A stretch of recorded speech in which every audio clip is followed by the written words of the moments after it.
Begitu nampak ke atas begini, kata beliau, saya melihat makhluk yaqulu bainas sama'i wal ardi, duduk antara langit dan bumi begini, manggil Muhammad, Muhammad. Turun Nabi dari Gua Hira. Terus setelah peristiwa Iqra itu, setelah peristiwa Iqra, kemudian wahyu-wahyu turun. Nah, satu masa Nabi naik ke Gua Hira dengan harapan menerima wahyu. Tahannus di situ. Wahyu belum turun. Tiba-tiba diputuskan beliau pulang.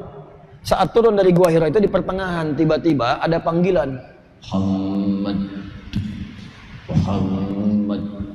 Nabi nengok kanan tidak ada yang terlihat, kiri kosong, belakang gak ada orang nampak. Begitu nampak ke atas begini, kata beliau, saya melihat makhluk yaqulu bainas sama'i wal ardi, duduk antara langit dan bumi begini, manggil Muhammad, Muhammad. Sedangkan Rasulullah SAW belum pernah melihat sosok malaikat Jibril sebelumnya dalam bentuk rupanya yang nyata. Saat peristiwa Iqra itu nyamar jadi laki-laki, jadi manusia. Dipeluk, Iqra, Iqra, Iqra. Kata Nabi, ma'ana biqari, ma'ana biqari. Belum pernah lihat rupa aslinya. Itu begitu turun muncul aslinya, Muhammad. Wah, sejauh-jauh lah. Itu siapa namanya nih? Hah?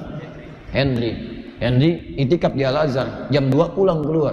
Begitu pulang keluar di jalan, Henry, kanan kiri kosong, belakang nggak ada, ya kan? Nengok ke atas, Henry, sendal ketinggalan. Henry, jubah putih, rambut agak panjang. Bagaimana tuh perasaannya?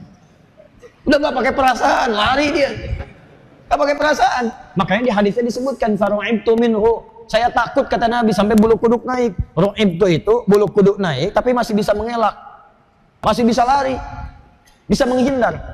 Kalau tidak bisa menghindar, sulit menghindar, sulit, susah, udah terperangkap. Itu bahasa Arabnya aujas, aujasa, aujasa minal khifah.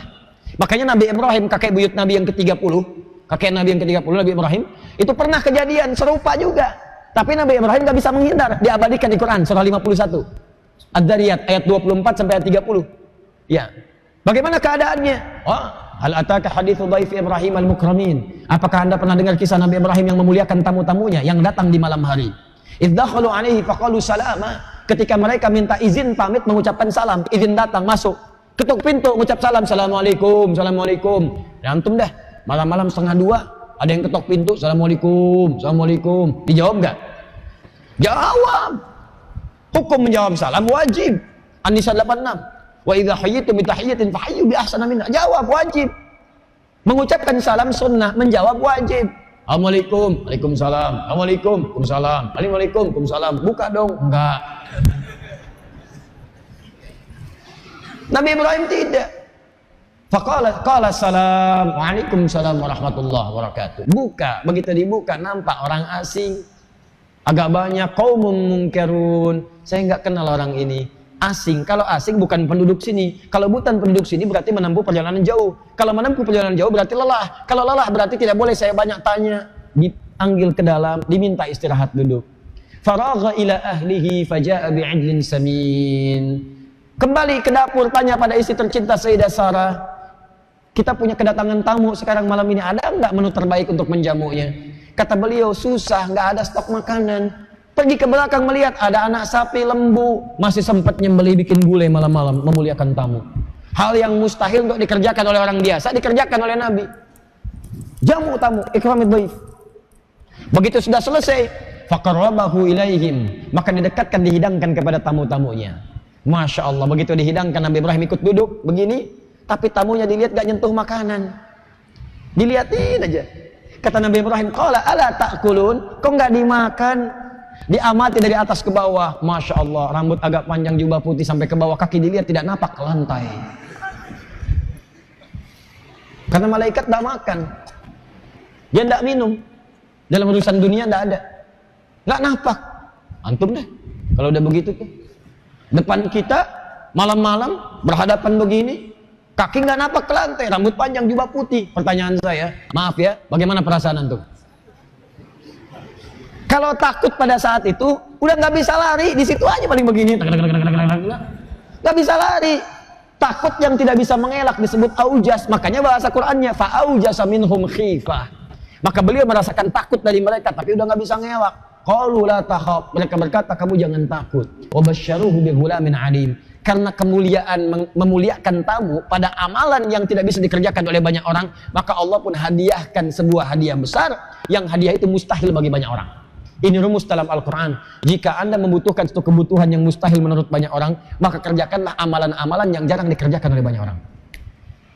Apa hadiahnya? Istrimu akan mengandung dan melahirkan seorang anak yang cerdas. Istri yang dimaksudkan bukan Sayyidah Sarah, bukan Sayyidah Hajar, tapi Sarah. Sarah itu divonis secara medis dan klinis, maaf, monofus dan mandul. Udah nggak mungkin punya keturunan secara medis. Makanya ketika mendengar keterangan tadi, keluar beliau menepuk, kemudian fasokat wajah, nepuk pipinya. Apakah yang seperti ini masih punya keturunan? Qalu kadzalika qala rabbuk innahu huwal hakimul alim. Tuhanmu Allah telah menetapkan karena suamimu berbuat baik pada malam hari ini dengan kebaikan-kebaikan yang luar biasa. Dia hakimun alim, maha bijak dalam menilai hambanya, maha tahu bagaimana kesungguhan ikhtiar hambanya. Nah, makanya rumus Quran, kalau Anda punya permintaan yang tidak biasa, kerjakan amalan yang tidak biasa. Kata dokter mustahil nih, nggak bisa sembuh. Kata orang mengatakan mustahil nih, nggak bisa dapat. Kerjakan amalan yang tidak biasa. Orang tidur, antum bangun. Orang makan, antum puasa. Orang baca Quran 1 juz, antum 10 juz. Baca. Setelah itu berdoa kepada Allah Subhanahu wa Ta'ala. Karena amalan itu bisa jadi wasilah untuk mengharapkan jawaban doa. Dalilnya Quran surah kelima Al-Maidah ayat 35. Kanan sebelah bawah. Sebelum 36 paling akhir 35. Ya ayyuhalladzina amanu taqullaha wabtaghu ilaihil wasilah.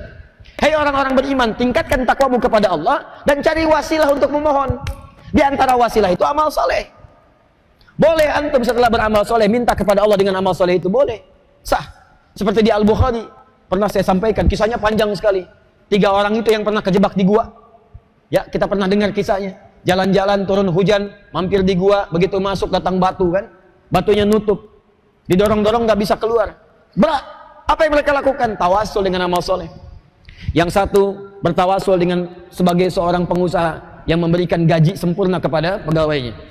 Yang satu bertawasul dengan baktinya kepada ibundanya. Yang satu bertawasul dengan meninggalkan perbuatan dosa besar yaitu zina dan membebaskan diri dari sifat rentenir. Begitu mereka bertawasul dengan amalnya, berbohong pada Allah, jika ini amal soleh yang bisa menyelamatkan kami ya Allah dari musibah ini dan kau ridhai ya Allah, maka bebaskan kami dari kungkungan batu ini. Didorong oleh ketiganya, menggelinding batunya keluar. Sebelumnya nggak bisa. Makanya kalau ada kesulitan, kerjakan amal soleh. Kembali ke kisah Nabi tadi. Nabi SAW, Allahu Akbar, teman-teman sekalian, hudan, sirah. Begitu sedang gelisah, ada ketakutan, datang ke rumah. Assalamualaikum, diketok, keluar Sayyidah Khadijah. Melihat wajahnya saja, setengah ketakutannya hilang. Adem banget ya. Kalau istri seperti itu luar biasa, Bu. Ya, makanya di Quran istri itu disebutnya diibaratkan bulan. Ya, ibu bulan, suami disebut matahari. Inni ra'aitu hada asyara kaukaban wasyamsa wal qamara ra'aituhum li sajidin. Ya, ra'aituhum li sajidin. Surat Yusuf. Ya, kata Nabi Yusuf, saya mimpi Pak tadi malam 11 bintang gemintang, 1 matahari, 1 rembulan. Hormat sujud kepada saya. 11 bintang gemintang saudara-saudaranya yang 11 orang. Ya, syamsa matahari itu gambaran dari ayah, suami laki-laki.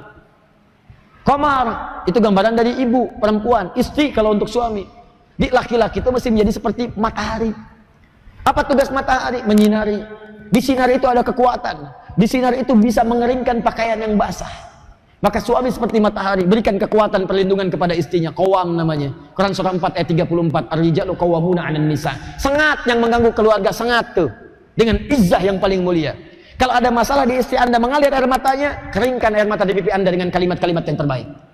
Tapi perempuan bulan tuh indah. Dipandang enak. Coba lihat keluar, lihat rembulan, enak ngelihat. Baru lihat tuh sudah enak. Indah, baik, raut wajahnya macam-macam. Sayyidah Khadijah. Anti qamarun, Masya Allah. Sudah.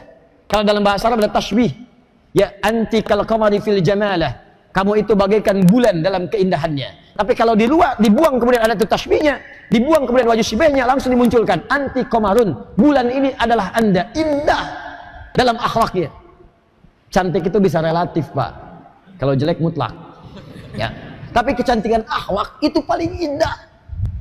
Begitu dilihat oleh Nabi, wajah Sayyidah Khadijah, Masya Allah, dilihat.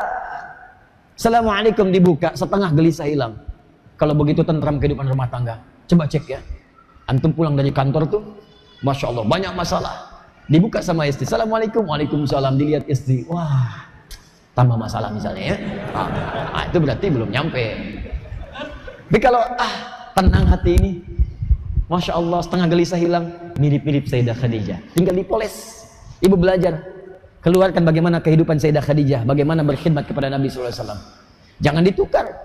Wah, ini Khadijah tidak ada, yang ada marah-marah. Dengan kekuatan bulan aku menghukummu. Wah, kekuatan bulan dihukum.